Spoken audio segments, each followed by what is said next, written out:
Hello, in this tutorial I'll show you how to cancel an order on H&M. The first step I'd like you to take is to launch the app.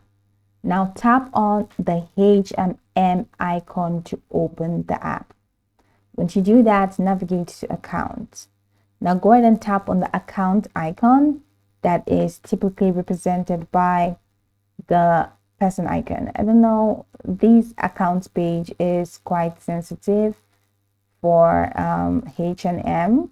It's sensitive because once I click on account, it just goes all blank, and that's because there is a code in here that they don't want you to access. But once you click on that silhouette icon, you're going to see an option that says orders in your account dashboard. So just go ahead and tap on orders. Now once you tap on orders, you'll be able to view your recent purchases from this orders window. So all you need to do is to find the order. Now browse through your order history and locate the specific order you wish to cancel.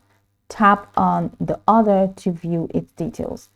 I'm just going to go all back now and head over to H&M again so that at least we can see a view.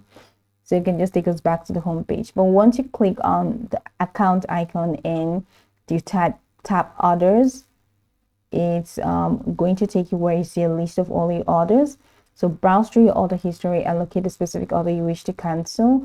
Tap on the order to view its details. Now ensure the order status is not yet shipped. If the order hasn't been processed for shipment, look for an option to cancel order and tap on it. Now follow any prompts to confirm your cancellation. After successfully canceling, you should receive a confirmation email from H&M. Refunds will be processed to your original payment method. I'd like you to note that orders can only be cancelled before they are shipped.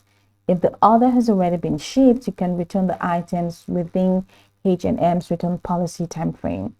H&M typically allows returns within 30 days of receiving your order.